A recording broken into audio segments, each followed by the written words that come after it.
Parashat Vayeshev, comentarios desde el punto de vista del Zohar y de la Kabbalah.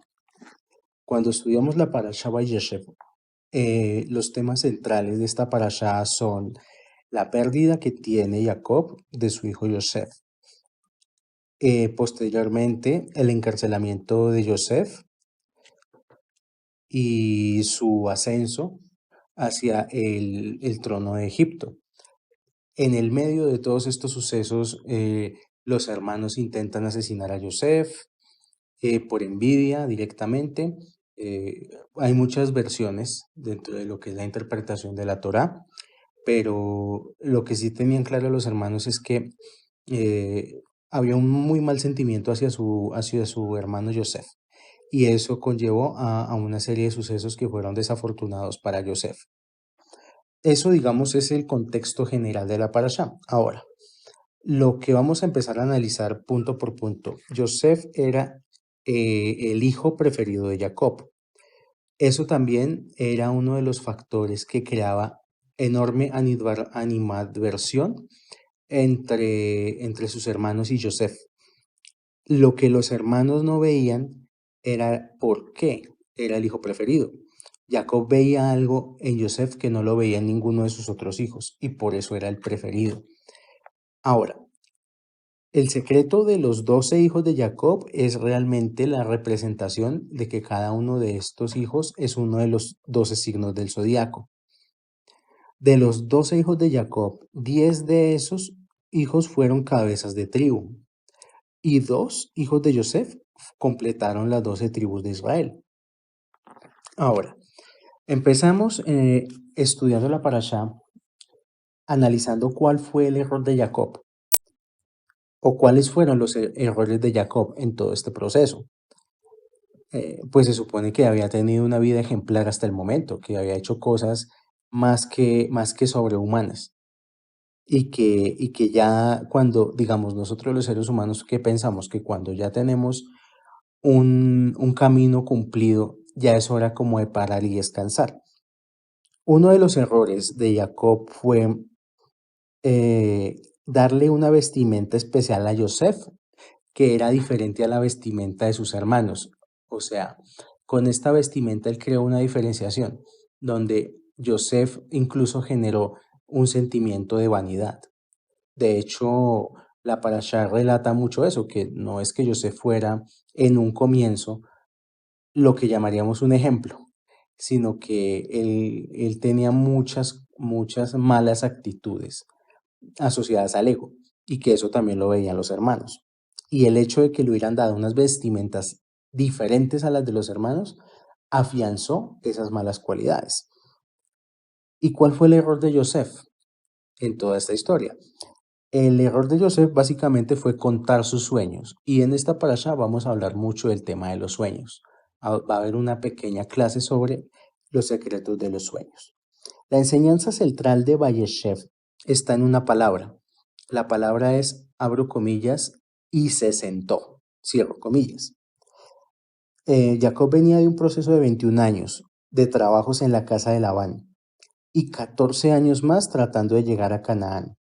En medio de todo esto enfrentó al ángel de Esaf y a Esaf mismo. Recapturó la primogenitura, recapturó las bendiciones de su padre Isaac, y no las tomó para sí mismo, sino para la llegada del Mashiach. Derrotó a los mundos de Edom, derrotó al ángel de la muerte. O sea, técnicamente Jacob ya lo había hecho todo. ¿Acaso no podía descansar? La respuesta que nos da la parashá es no, no podía descansar. En el momento en que Jacob se sentó, le pasaron todos los problemas. Y eso es lo que nos pasa a nosotros en la vida, que los seres humanos vivimos unas vidas basadas en pensar en el momento en que podamos descansar. Siempre estamos conectados o pensando, ¿cuándo vamos a descansar? ¿Cuándo vamos a tener vacaciones? ¿Cuándo vamos a poder liberarnos de las cargas que tenemos? ¿Cuándo nos vamos a pensionar, a jubilar, etcétera, etcétera? Siempre estamos detrás de esos escenarios de seguridad y de descanso, pero la verdad es que esta dimensión, Malhut, es una dimensión de trabajos, no es una dimensión de descanso. Ninguna persona puede decir, ya cumplí y voy a descansar, porque generalmente cuando uno quiere ya descansar es cuando se le presentan problemas, trabajos, la típica historia de la señora que quiere, lo pongo como un ejemplo, una señora que trabajó toda su vida, 20, 25 años, y por fin va a recibir su jubilación y piensa que va a llegar a su casa a descansar. Resulta que su hija tiene un novio, con el novio tienen un hijo, el novio se va, se quedan las dos solas y ahora a la hija le toca salir a trabajar y a la abuela le toca quedarse criando. Es un ejemplo muy de la vida cotidiana de lo que nos pasa a todos. Nos pasa que cuando creemos que ya vamos a descansar, se nos presentan las dificultades o incluso por estar descansando perdemos tiempo. Después estamos tratando de recuperar ese tiempo para poder cumplir con nuestras labores. Muchas veces decimos, no, tengo X o Y trabajo, pero hoy voy a descansar. Y después de que descanse lo voy a empezar a hacer.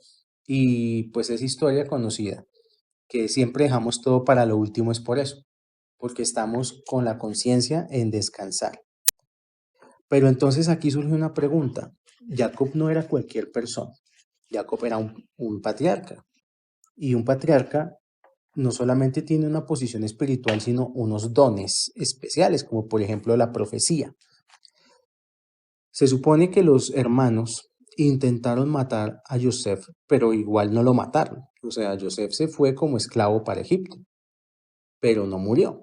Entonces, ¿acaso Jacob no podía a través de su profecía darse cuenta que su hijo no había muerto? Esa pregunta es clave, porque es que, digamos, la parasha nos relata que el dolor de Jacob nunca cesó, ni siquiera después del primer año. En procesos, en procesos humanos, cuando una persona entra en una fase de luto por una pérdida, lo más difícil es el primer año, los primeros 11 meses. ¿Por qué? Porque el alma está desencarnada. Al estar el alma desencarnada, sus familiares, sus seres queridos sienten el dolor de esa alma que está pasando su proceso en el Geinom antes de volver a reencarnar. Pero después de que pasa un año promedio, ya las personas, digamos, entre comillas, se acostumbran a la ausencia del difunto y ya empiezan a encontrar paz, empiezan a no sufrir tanto, ya no lloran todos los días o ya no es tan frecuente, ya le dan otro significado a la situación de la pérdida. Y esto es porque después de los 11 meses, ya el alma que se fue está otra vez reencarnando. Entonces ya las almas sienten y saben que el alma que se fue ya está volviendo al mundo, o sea, ya está entrando otra vez al círculo de la vida. Entonces Jacob debió darse cuenta, pasado un año, que Joseph no estaba muerto, teniendo en cuenta este principio de los viajes de las almas. El Zohar nos dice que Jacob, asimismo, el Zohar nos dice que Jacob recupera la profecía 20 años después, justo cuando reencuentra a Joseph. Bueno, entonces aquí, ¿por qué? O sea, cuando se va Joseph, pierde la profecía. Cuando llega Joseph, recupera la profecía. La respuesta es por lo mismo, porque cuando se asentó, se sintió cómodo, sintió que ya había cumplido y que el resto le tocaba a sus hijos. Y esto pues nos pasa a todos en la vida. Muchas veces muchos padres de familia, ellos llegan y toman esa posición cómoda, no, yo ya hice lo que tenía que hacer, yo ya trabajé, yo ya luché, que mis hijos ahora sean los que luchen por la casa, que mis hijos sean ahora los que hagan las cosas. Bueno, hay que decir una cosa, si Hashem nos da vida es porque tenemos siempre algo que hacer, porque de lo contrario estaríamos muertos. Lastimosamente, hay personas que pareciera que están como muertos en vida, que simplemente están viendo cómo pasan los días, viendo cómo pasan los días. y están desperdiciando un tiempo que ni siquiera les pertenece, porque todo lo que tenemos es de Hashem. Y cuando estemos en el otro lado, Hashem nos va a llamar la atención del tiempo que también perdimos, de las cosas que dejamos de hacer, de los trabajos que dejamos de ejecutar. Si tenemos conocimiento es para aplicarlo. Conocimiento sin intuición no significa nada. Yo quiero colocar un ejemplo de esto de no saber aplicar conocimiento en el mundo, que es lo que pasa en muchas sociedades y es la causa de mucho desempleo, es la causa de que muchas personas no se realicen profesionalmente, no tengan ese gusto de poder disfrutar de todo lo que pasaron para poder estudiar y trabajar consecuentemente. Hay personas que tienen mucho conocimiento, que han pasado por la universidad, que han hecho posgrados, son unos cerebros completos, pero no tienen esa oportunidad de tener trabajo para aplicarlo. Esto es lo que significa tener conocimiento y no tener intuición. Por más conocimiento que una persona tenga, siempre necesita de la otra parte que le demanda aplicar ese conocimiento.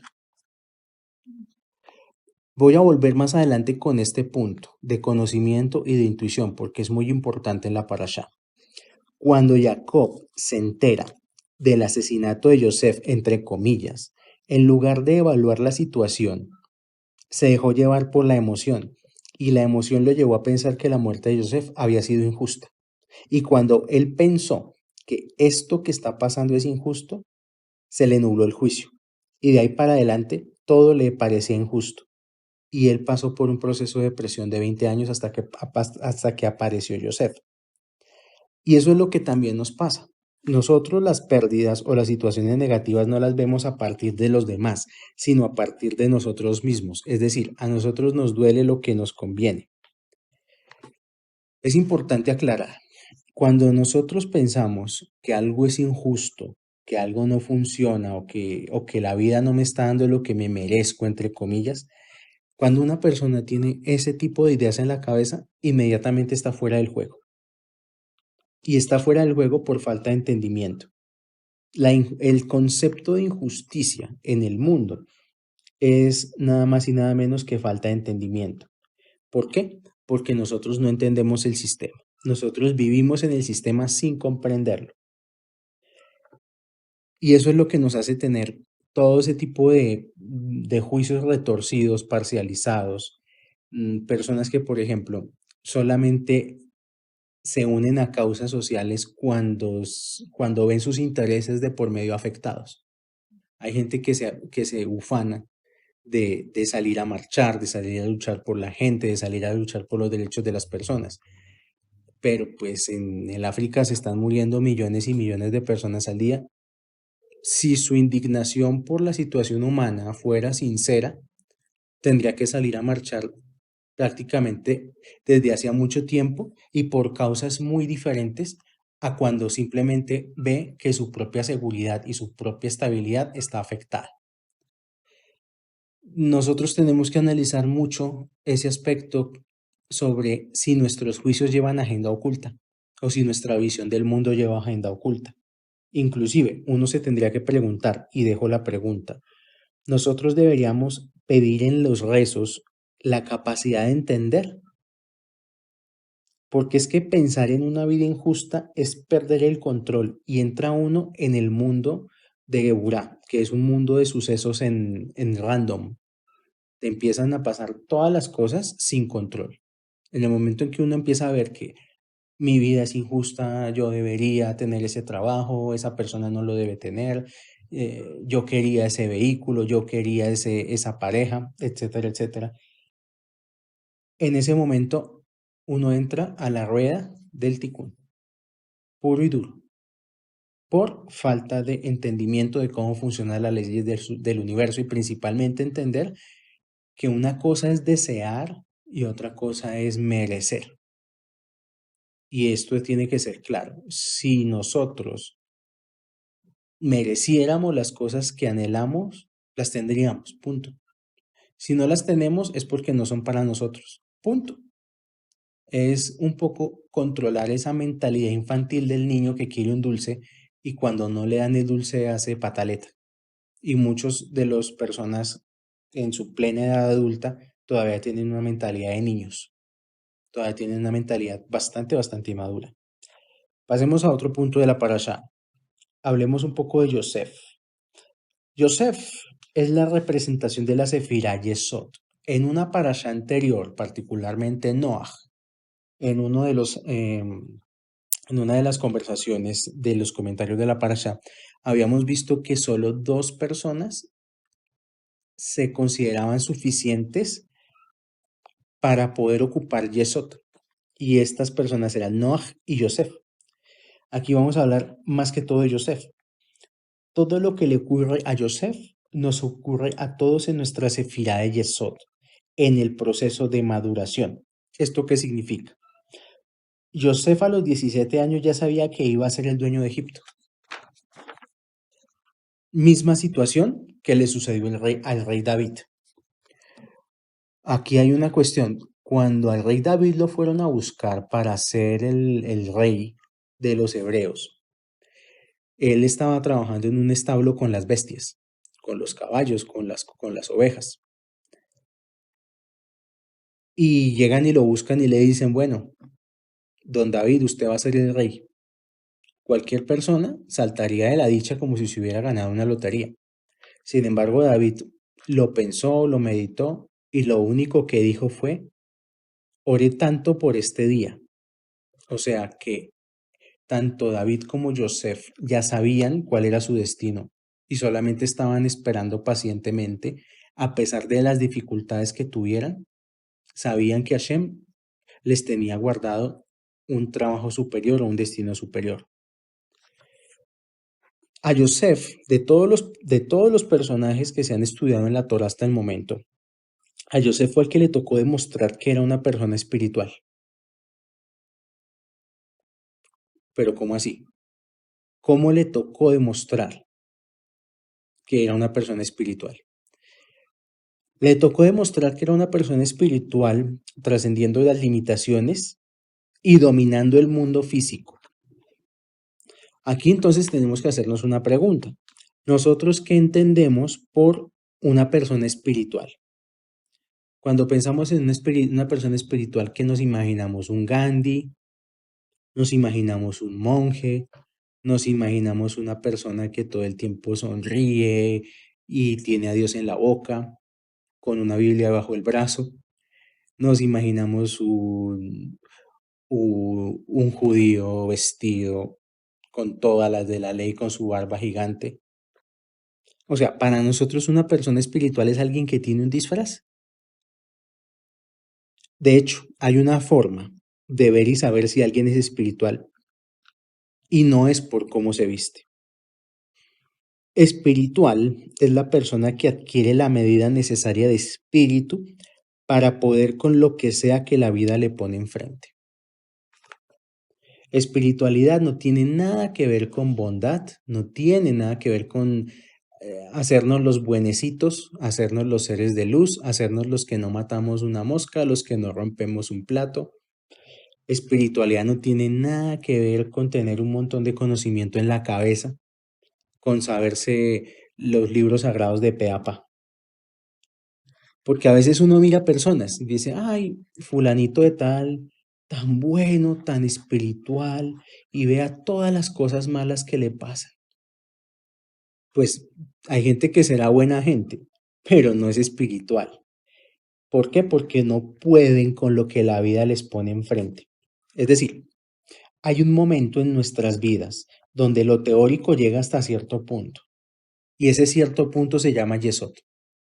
Toda la energía baja de Jochma, Binah, Seir Anpin y toda esa potencia espiritual llega a Yesod y ahí se instala.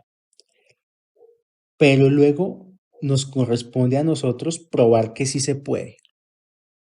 O sea, yo tengo que hacerme una pregunta y las personas que escuchen este audio se tienen que hacer una pregunta. ¿Yo puedo con mis emociones? ¿Yo puedo con mis retos? Yo puedo con mi mal genio, yo puedo con mis celos, yo puedo con mis vicios, y la pregunta es para responderse sí o no, no es más o menos, no es lo voy a pensar.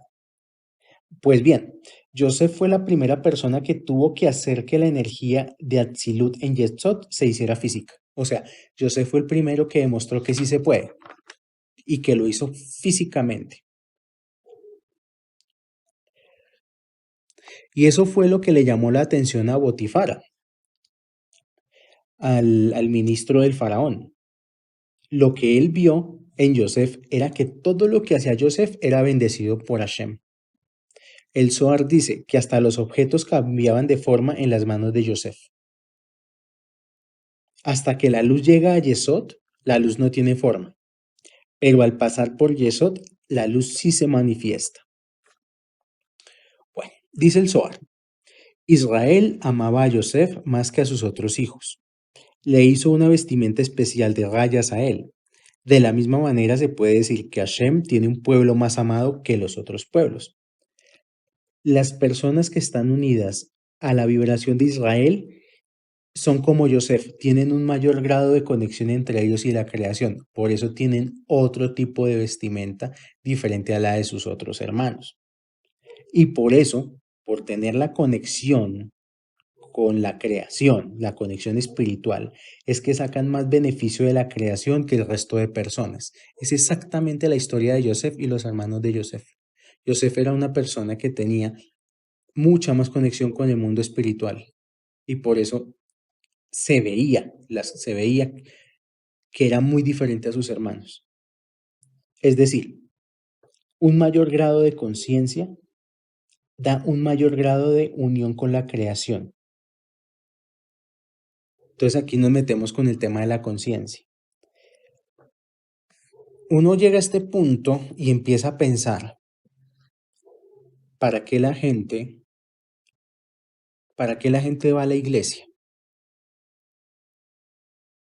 Generalmente, no estoy diciendo que todo el mundo, pero generalmente, la gente que va a las iglesias va es para pensar que Dios piensa que son gente buena, o sea, como para congraciarse con Dios. Y a través de su show, del llanto, de las ofrendas, de todo ese tema, piensan que Dios los está protegiendo y que por eso ya no van a tener tropiezos en la vida. Aparte de que eso es agenda oculta, obviamente, no se está yendo por amor a Hashem, sino por un interés, o sea, por hacer una transacción comercial. Mm, ¿Por qué entonces Hashem no protege? Pues si Hashem es omnipotente, si Él está en todo, ¿por qué Él no protege a todas las personas? La verdad es que este mundo se rige por las leyes perfectas de causa y efecto. Lo máximo que puede hacer por uno Hashem es avisarle cuáles son esas leyes, porque Él no puede interferir en un aspecto que es el libre albedrío. O sea, la persona es la que al final toma la decisión, si reza o si no reza, si va a Shabbat, si no va a Shabbat, si cumple mis misbot o no cumple mis misbot. Pero Hashem sí le puede dar indicaciones de qué es lo que tiene que hacer. Le puede abrir en cierto modo el camino a la persona, pero de la persona depende si hace el trabajo o no lo hace. En este mundo, esta realidad, esta Matrix es un juego. Como todo juego, tiene reglas. Hay gente que conoce las reglas. Hay gente que no conoce las reglas. Y hay gente a la que le avisan las reglas. De hecho, la verdadera protección espiritual está en el aviso que a una persona le pueden dar de no haga tal cosa, no vaya por tal camino, no se meta con tal persona, no invierta en tal negocio, etcétera, etcétera. Ese factor de aviso es la verdadera protección espiritual. Protección espiritual no es que a uno nunca le pase nada o que uno nunca tenga problemas, sino que a uno le avisen antes de meter las patas, le avisen que por ahí no es. Por eso es que las personas entregadas al camino espiritual, verdadero camino espiritual, están en un constante proceso de extraer información. Por eso hay personas que estudian Torá de noche y de día, estudian Talmud, estudian Zohar, Gemara, Musar, Mishnah, etcétera, etcétera, etcétera. Lo que la educación religiosa le ha dejado a la humanidad es un legado de miseria, en el hecho en que le enseñó a la gente a dar con agenda oculta, a hacer cálculos con lo que da. Y cuando una persona hace cálculos con lo que da, atrae la peor de las miserias a su vida. O sea, si yo estoy pensando en dar, pero en ese dar estoy pensando en lo que voy a recibir, lo que estoy es conectando con la energía directamente, para ser claros, de la miseria. Y pues es patente que en la mayoría de iglesias, la gente que más va a las iglesias es la gente más pobre y los líderes de esas sectas o de esas iglesias viven de la miseria de esas personas. Pero es por eso, porque esas personas pretenden que a través del camino espiritual van a salir de la miseria y no a través de Yesod. Pero a su vez es un problema de información. O sea, miren cómo está todo conectado. El problema fundamental es falta de información. Cuando uno piensa como un miserable, atrae niveles de miseria del mundo espiritual. Esto es fundamental. ¿Por qué dar es el acto más directo de materializar la luz? No es lo mismo dar con entendimiento a dar sin entendimiento. No es lo mismo decir quiero dar a decir tengo que dar.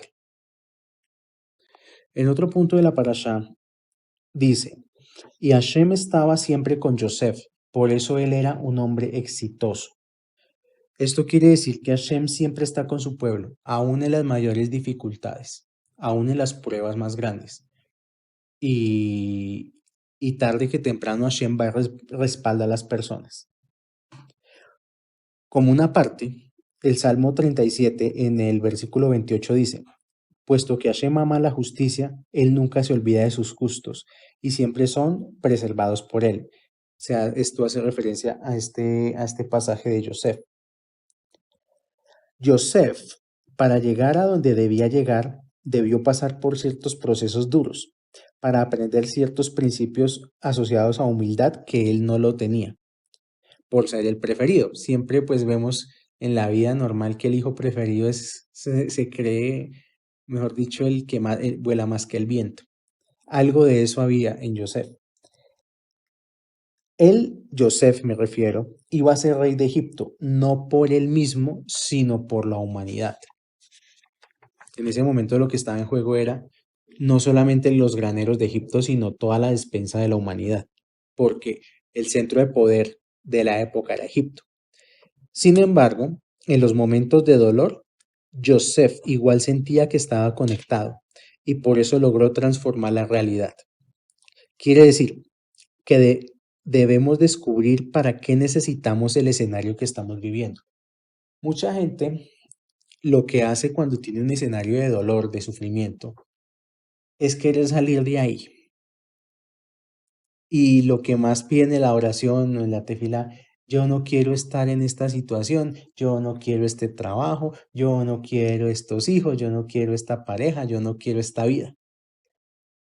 Y pues Joseph que nos está enseñando todo lo contrario, que tenemos que aprender para qué necesitamos ese escenario, porque con eso es lo que tenemos que trabajar. Hay una frase o un fenómeno, pues es una frase que dice que el pasto es más verde al otro lado del camino. O sea, imaginémonos que estamos en una carretera y si vemos al otro lado del camino, vemos otro panorama. Pues eso nos pasa a nosotros, que pensamos que cambiando de acera nos va a cambiar el camino y que el pasto va a ser mucho mejor al otro lado del camino, pero igual el camino va a seguir siendo el mismo. Es más, mucha gente cambia de vida, pero no cambia de esencia. Hay gente que dice, ay, mi país no sirve para nada, en este país todo se lo roban, aquí no hay nada que hacer, yo me voy para Estados Unidos a conseguir, porque ese país sí sirve, o para Canadá, o para Europa, para donde sea. Y resulta que las personas internamente, como están conectando con miseria, se van para esos países a llevar su miseria. ¿De qué manera? A someterse a trabajos de prácticamente de esclavitud, a trabajar demasiadas horas y muchas veces, en muchos casos, a gastarse lo que se ganaron en enfermedades, producto de tanto trabajar. ¿Por qué? Porque no cambiaron su conciencia, que es la base. Y ninguna persona puede evitar el escenario que tiene que vivir. Lo que nos toca, aunque nos quitemos. Y lo que no nos toca, no nos toca, aunque nos pongamos. Dice Números, capítulo 12, versículo 6. Escucha mi voz, porque si ahora hay un profeta ante ustedes, yo, Hashem, me haré visible ante él y hablaré con él a través de un sueño. De aquí que vamos a aprender que todos los profetas en el mundo son alimentados desde dos grados, desde Netzach y desde Hot, los cuales se reflejan en un espejo. ¿Pero cuál espejo? El que no tiene reflejo, es decir, Malhut. Hashem dice, yo me haré visible en la visión, es decir, la profecía más alta es lo que es visible en el mundo físico. Muchas veces queremos que nos llegue como un ángel con un pergamino a revelarnos los secretos del universo o a que nos diga qué va a pasar. Y resulta que la propia realidad nos está mostrando el nivel más alto de profecía. El espejo, en este ejemplo, es una interfaz neutra. Malhut es una interfaz neutra. Malhut solo deja pasar la luz. Lo demás depende de qué? De mi conciencia personal. Si yo veo la luz en todo, voy a reflejar más luz al otro lado. O sea, voy a ser un espejo que refleja luz. Cuanta más oscuridad yo percibo en el mundo físico, más me estoy viendo también a mí mismo. Todo lo que yo veo en los demás, todo lo que veo en la ciudad, todo lo que veo en la sociedad, es el reflejo de lo que yo llevo por dentro.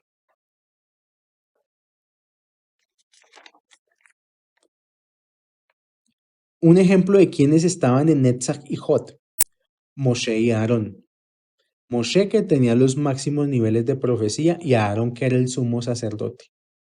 Pero a pesar de ser sumo sacerdote, él entendía que estaba por encima de alguien llamado Moshe y no tenía ningún conflicto con ello. ¿Por qué estoy contando esta historia de los espejos y de Malhut y de Netzach y de la profecía? Pues si nosotros no somos, nosotros por principio de cuentas no tenemos el nivel ni cercano a merecer recibir profecía, pero sí de recibir información. Vimos anteriormente en la parashá que el problema mayor de las personas es su falta de información. Es decir, el grado de información que nos llega depende de qué tan perseverantes somos y del grado de humildad que tenemos. Perseverancia representada en Moshe y humildad representada en Aarón. Preguntas. Número 1. ¿Yo busco reconocimiento por lo que hago? Segundo, ¿yo busco reconocimiento por lo que sé? Aquí yo creo que es importante aclarar algo, porque ya vimos que ser espiritual no es posar de niño bueno, ni de niña buena. De hecho, no hay nada malo en tener dinero, en tener sustento, en tener empresa, en tener salud. No hay nada malo en tener todo lo que podamos obtener de este mundo, pero tampoco hay nada bueno en mostrarlo. Mostrar despierta juicio.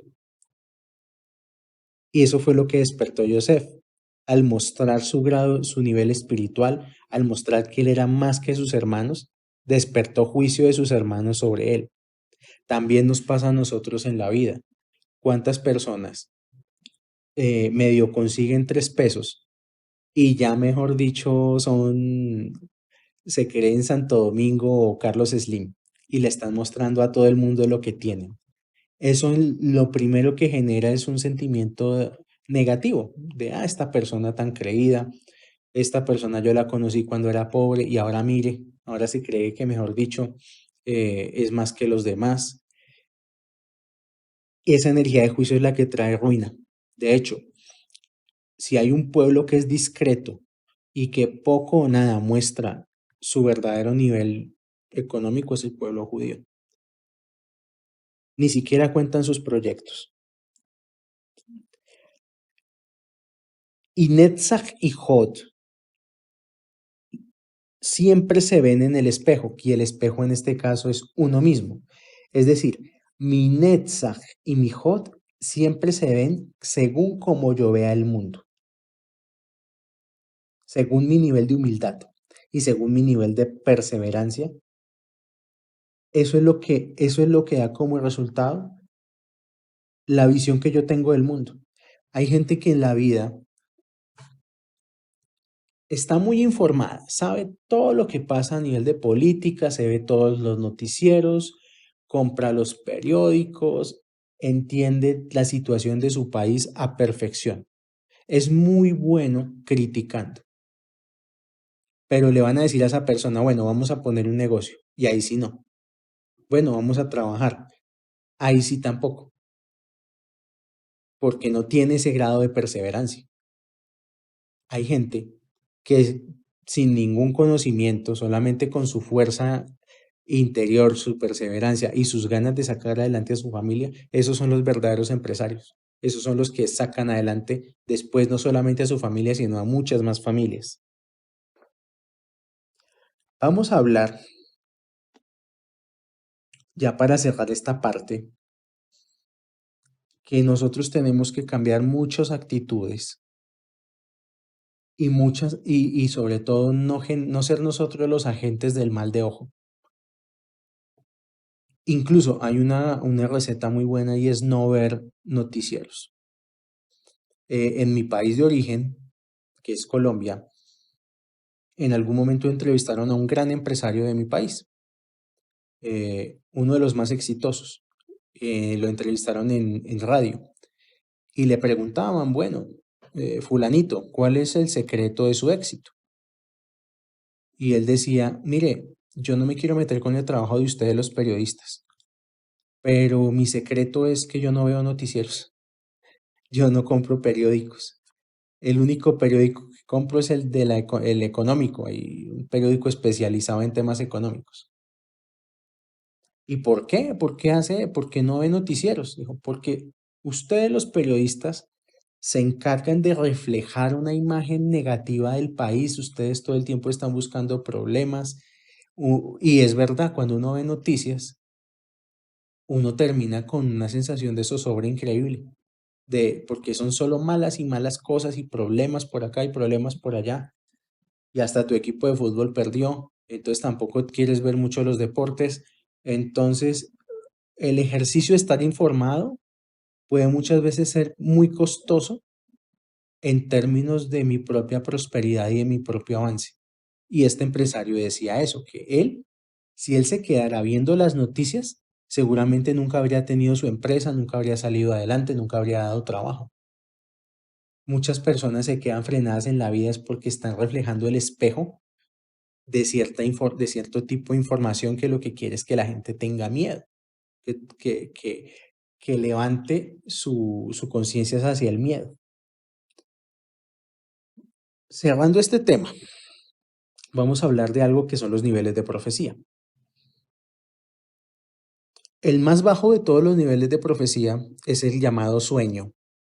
Hay un nivel que es intermedio que se llama visión, que es cuando una persona puede tener aspectos de su pasado o de su futuro. Y luego hay otro nivel que es el más elevado, que es la profecía propiamente dicha, que ya proviene directamente del Ruach HaKodesh, conocimiento vivo de cómo ver exactamente las leyes de causa y efecto. Cuando alguien conoce las leyes de causa y efecto, sabe lo que le va a pasar o sabe lo que le puede pasar a alguien. De hecho, pues no hay que jugar a ser los profetas.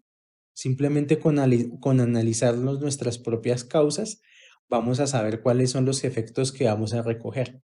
Viendo cómo son nuestros hábitos, sabemos qué es lo que nos espera. Dice un dicho de mi país: como fue el desayuno, usted va a saber cómo va a ser el almuerzo. Hay un dicho, por ejemplo, viendo este aspecto, hay un dicho que es muy famoso, que nadie es profeta en su tierra. Este dicho lo que quiere decir es que uno puede ver en lo que hacen las demás personas las consecuencias que puede haber, más verlo en los demás que en uno mismo. Por ejemplo, la gente del vecino país mío, Colombia, la gente de Venezuela, que ya vivió un proceso de cierto tipo de gobierno que ellos eligieron y que ese cierto tipo de gobierno los llevó al estado en el cual están. Cuando un venezolano viene a Colombia, según cómo el colombiano se comporte, puede decir, uy, estos tipos van a cometer los mismos errores que cometimos en Venezuela. Eso es lo que significa que nadie es profeta en su tierra. En el caso de Yosef, volviendo a la parashá, él solo adquirió profecía pasando sufrimientos físicos porque necesitaba depurar Netzach y Hod en él mismo. Él necesitaba depurar su propia humildad y su propia perseverancia. Y a muchas personas les toca pasar por esos procesos para sacar lo mejor de sí mismos. Cuando uno lo tiene todo, cuando uno tiene una vida tranquila, generalmente uno no tiene la necesidad de esforzarse lo suficiente para sacar lo mejor de uno mismo, sino que la persona hace lo que hizo en cierto modo Jacob, se sentó y descansó y está viviendo de lo que trabajaron los papás. Es por eso que muchas veces, no en todos los casos, pero en muchos sí, los hijos no corresponden al esfuerzo de sus padres para sostener el nivel de vida que sus padres sí consiguieron. En cambio, la gente que viene de abajo, que viene con hambre, que viene con fuerza, esa gente es la que va a ocupar el lugar de privilegio. Pasemos a otro tema. Dice la parashá, vengan y miren, cada sueño bien formado procede de los grados que se conocen como el ángel Gabriel. Cada sueño contiene una cantidad de verdades y una cantidad de mentiras, por lo cual parte de la visión es verdadera y parte es falsa, y todo sueño tiene ambas. Siendo todo sueño, siendo que todo sueño siempre tiene una parte falsa y una parte verdadera, la realización de cómo se va a manifestar un sueño depende de la interpretación verbal que se haga de sí mismo o de él mismo. Lo que termina sucediendo de la imagen que vemos en el sueño es la manifestación de la interpretación del sueño. Por esto, en un sueño donde hay verdad y hay mentira, lo que prevalece es la interpretación. La persona que da la interpretación del sueño es la que ancla el sueño en Malhut. Por eso siempre es importante que cuando uno tenga sueños, alguien se los interprete, porque la palabra verbalizar el sueño lo trae a Malhut. Dice Rabí Yehuda, como el sueño es un grado inferior a la profecía y es el grado del ángel Gabriel, está relacionado con el habla, y este es el secreto de Nukba. Los sueños no siguen los mandatos de lo que el ángel trata de hacer ver a la persona. Los sueños se manifiestan físicamente según la interpretación que alguien pronuncia acerca del sueño, puesto que proviene del nivel de Malhut. Cuando un hombre se acuesta a dormir, lo primero que tiene que hacer es reconocer el reino de los cielos por encima de él y decir algunas palabras de misericordia antes de dormir. Esto es lo que conocemos como la Kriyat Shema, el rezo del Kriyat Shema antes de dormir. Encomendar el alma a Hashem, colocar 60 guardaespaldas y hacer una confesión antes de dormir y recitar la Shema. Cuando un hombre duerme, su alma deja su cama y se va a tratar de abrir sus oídos para que el hombre escuche. El alma podrá subir hasta el nivel de conciencia que la persona tenga. Ojo con esto.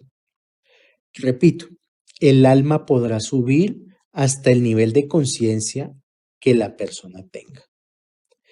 Y ese será el grado de información que el creador le puede dar al alma. Y el alma le informa los grados que corresponde al nivel de profecía de los sueños. Cuando una persona va al plano de los sueños, ve claramente la Matrix y también ve que está por pasarle.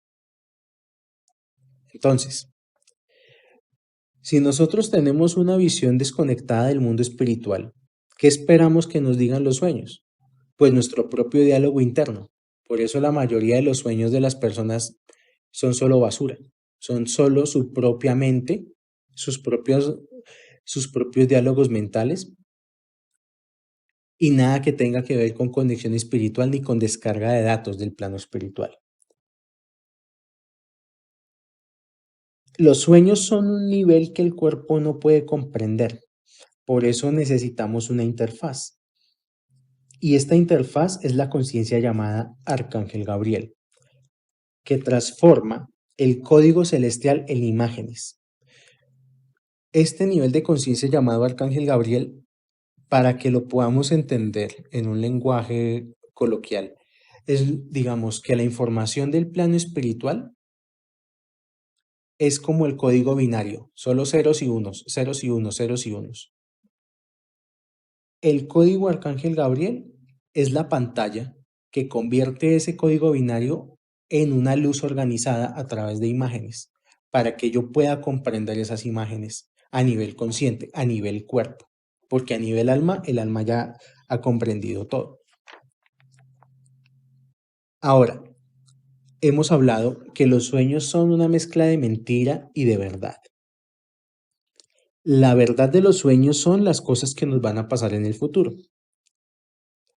La mentira del sueño son nuestros propios pensamientos personales profundos. O sea, la diferencia que hay entre lo que me va a pasar y lo que yo interpreto del mundo. Nosotros luchamos con dos tendencias, de hecho. Una primera tendencia que es la capacidad de ver el futuro y una segunda tendencia que son las mentiras que me digo a mí mismo. Entonces, si la persona tiene un escenario desfavorable y sabe que es su culpa y que de él depende cambiar las cosas, esa persona se está diciendo a sí misma la verdad. O sea, si una persona está en un escenario desfavorable y acepta que por su culpa está ahí, no se está engañando y tiene mayor capacidad de que por medio de los sueños le revelen cosas. Ahora, si la persona ve la realidad y piensa que el mundo y su vida son injustos, que los demás tienen la culpa, esa persona se está mintiendo. Y de los sueños, lo único que va a obtener es mentiras. Entonces aquí es donde queda patente que el ser espiritual no es posar de ser de luz, que solo emite paz y amor y que abraza árboles y que tiene la Biblia bajo el brazo. Eso no es ser espiritual. Esto es espiritualidad. No decirnos mentiras, no autoengañarnos. Por eso es que a muchas personas no se le presentan visiones, solo sueños. Las visiones dependen si la persona quiere incluso escuchar o no. Hay personas que les pasa frecuentemente que no recuerdan sus sueños, que se les o que no o sienten que no soñaron, que pasaron, durmieron, ¿qué soñaste? No, no soñé nada. No, sí soñaron y sí tuvieron incluso visiones, pero lo que pasa es que no las quieren aceptar. Están en un punto de negación de la realidad tal que ni siquiera aceptan lo que le dicen del plano espiritual.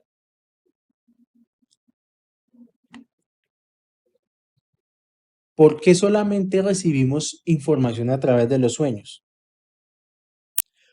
La respuesta que da la Cábala es que a la persona no se le puede dar información mientras su cuerpo sea fuerte. O sea, cuando el cuerpo está en el plano físico, en su conciencia, no tiene mensajes. Cuando el cuerpo se va a dormir, cuando la persona se va a dormir, el cuerpo es cuando se considera que está débil, porque está experimentando un sesentavo de la muerte. Volvamos a Joseph. Joseph desde muy chico tenía un elevado nivel de conexión con los sueños. Su error fue ir y contarle los sueños a quien no lo amaba.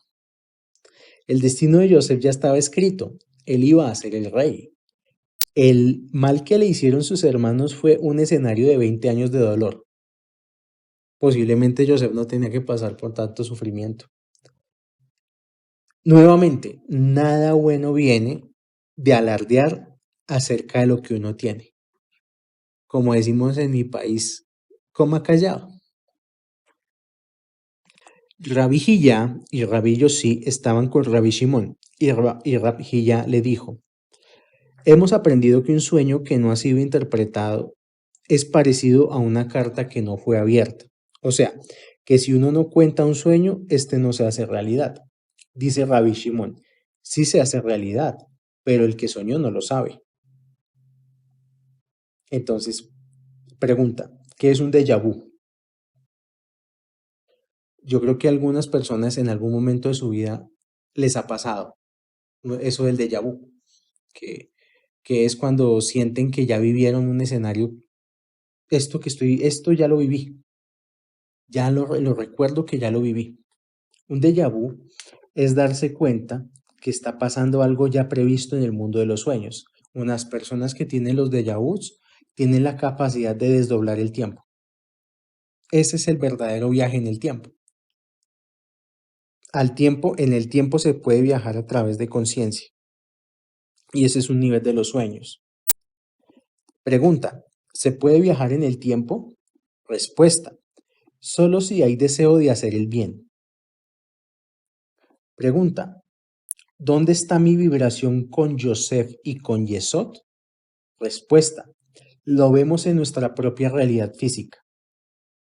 Entonces, una de las conclusiones que deja esta parasha es que la vida no se trata de ser más inteligente, no se trata de hacer 7 posgrados, una maestría y un doctorado. La vida se trata de saber hacer lo correcto, en el momento correcto, en el lugar correcto, con las personas correctas. Y ese arte no se logra en ninguna universidad. Joseph soñó que las espigas se inclinaban, que sus hermanos se le arrodillaban. Significa que el paso de la luz por el zodiaco y la sefirot llegan a Yesod y de ahí en adelante todos los astros dependen de Yesod, de lo que Yesod vaya a manifestar. Entonces, ¿eso qué nos lleva a pensar? Que si no damos honor a Yesod como un rey, de eso depende tener una vida fluida o una vida de solo tropiezos. Todo lo que ocurre en este mundo depende de un sueño o de la proclamación que alguien haga de ese sueño antes de que se haga realidad. Siempre es bueno tener una persona de confianza y que uno sepa que esa persona a uno no lo odia para que le interprete los sueños. Incluso esto no se trata. De hecho, no se trata de conseguirse uno un gran intérprete de sueños, que sepa exactamente todo lo que significa el sueño. Se trata de conseguir una persona que aunque el sueño sea malo, esa persona con su interpretación lo vuelva positivo, le vea el lado luz al sueño. Cuando una persona ha tenido un sueño negativo y ni siquiera lo quiere contar, puede entrar en una etapa que se llama la cancelación de sueños. La cancelación de sueños se puede hacer de varias maneras. Tocando la mezuzá, se puede hacer dando sedacá y cuando se da esa sedacá se piensa que doy esta sedacá para cancelar ese sueño. O se da en tefilá, rezando con el sidur. Los sueños, sea como sea, se van a manifestar.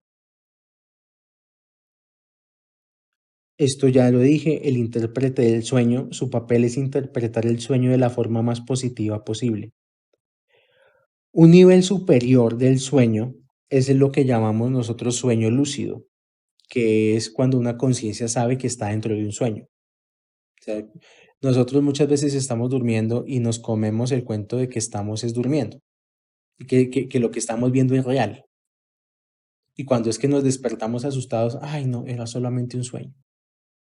En verdad, el verdadero nivel de conciencia de los sueños es cuando uno tiene sueño lúcido, sabe que está soñando y desde esa conciencia puede alterar su realidad y cambiar su destino. Y eso fue lo que hizo Joseph. Lo, lo que tenemos que entender es que nada que nos haya sucedido no tuvo antes un preaviso.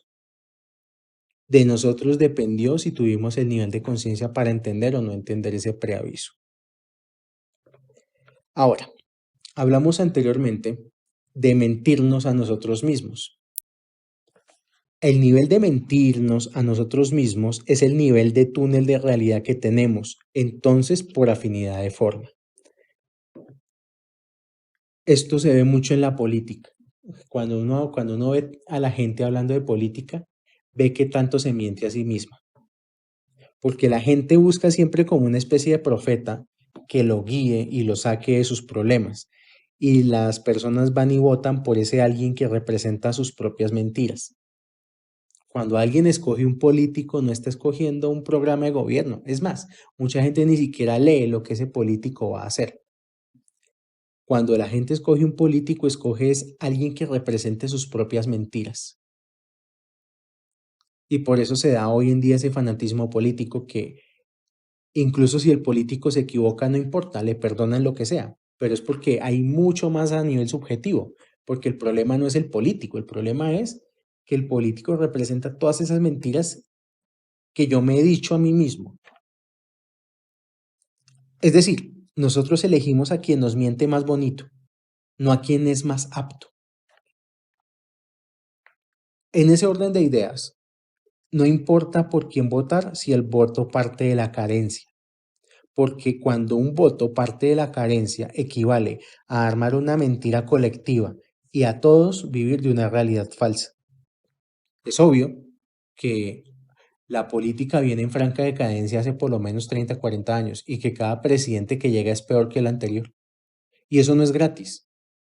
Eso hace parte de este proceso donde las personas también están en proceso de decadencia, ¿no? Y el político simplemente representa la decadencia de esa generación. La conciencia correcta para votar, si hablamos en términos de política, es pensar que uno está haciendo una transferencia de conciencia para que el tipo que va a salir elegido haga lo que yo quiero.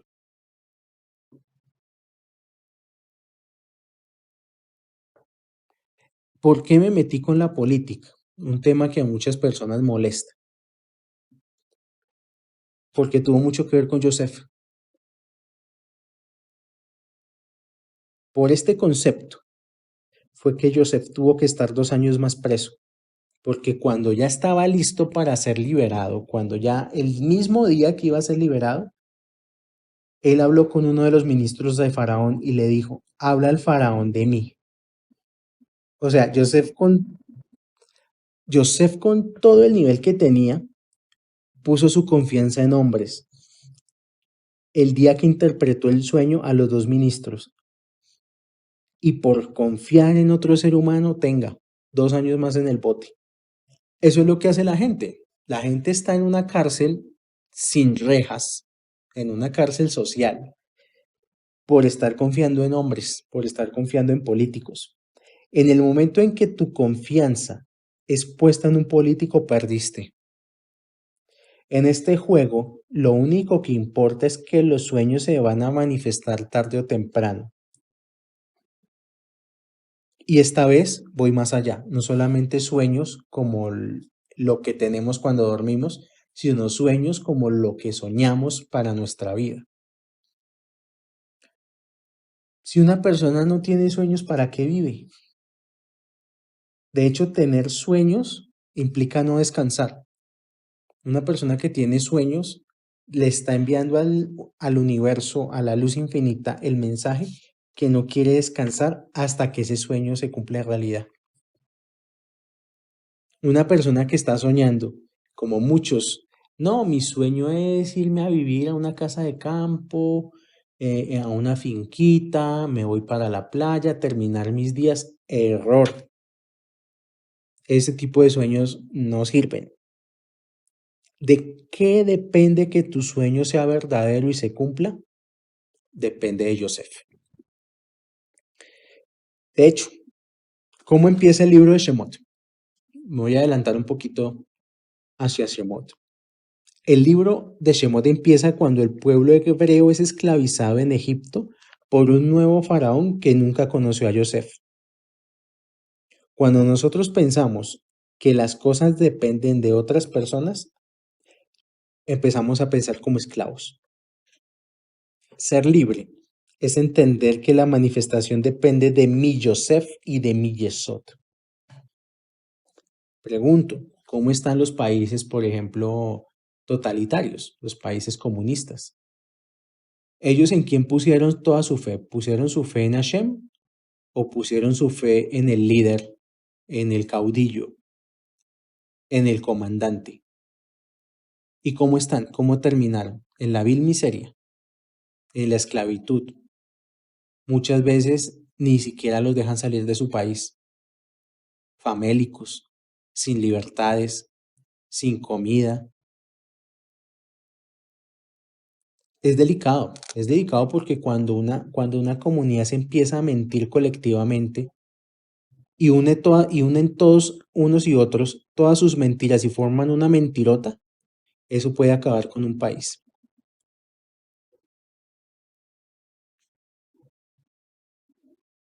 Tenemos que analizar muy bien qué tipo de sueños tenemos en nuestra vida para poder desdoblarnos a través de la realidad física, para poder ir al plano espiritual, capturar información y unificar los universos espirituales en Malhut. Pero para hacer esto hay una condición única y esto no se negocia. Implica aceptar continuamente que nunca sabemos todo. ¿Quiénes son los esclavos? Los esclavos son la gente que cree que ya sabe todo. Cuando uno dice no sé, abre su panorama y deja que Hashem, permite que Hashem lo respalde y le abra un escenario. Cuando una persona ya cree que todo lo sabe, se está cerrando y se cierra y ya no puede ver la realidad, sino ve solamente su propio monólogo interno.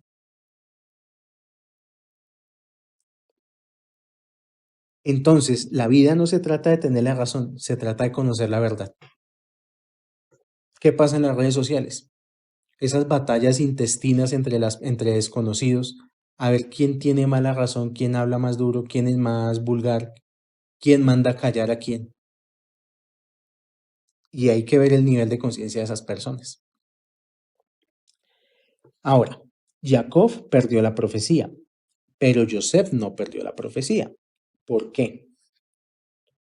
La respuesta, porque Joseph nunca dejó de amar a sus hermanos. Es decir, Joseph, a pesar de todo lo que estaba viviendo, entendía que nadie le hizo nada. Es más, Joseph sabía que de no ser por sus hermanos, él nunca habría sido rey de Egipto. Creo que es lo más difícil que nos queda por aprender en esta parasha, porque en nuestra historia, en nuestra novela propia, siempre necesitamos que alguien tenga la culpa de nuestro escenario y que si somos infelices es por culpa de los demás. Y aquí nos está diciendo la parasha todo lo contrario, que tenemos que llegar a un nivel de conciencia en el cual entendamos que nadie nos ha hecho nada. Si acaso nosotros mismos buscamos el veneno con el cual nos envenenamos, nosotros mismos nos buscamos los problemas que nos llegaron. No hay a quien culpar. Conclusiones de la parasha. Nadie debería oír tus sueños. Tus sueños deberían verse. Nadie debería sentir tus sueños. Tus sueños los tienes que mostrar y no contar. Se los tienes que mostrar a alguien, no contarlos a alguien. Y no es qué tan alto soñamos, porque todos soñamos. Lo importante es qué tan alto manifestamos, qué tan alto somos capaces de convertir los sueños en realidad y no únicamente vivir de fantasías. Bezrat Hashem, que tengan Parnasá, Aslajá, Refuah Shelema, conocimiento, bendiciones, fuerza espiritual y mucha luz en el camino. Shalom, shalom.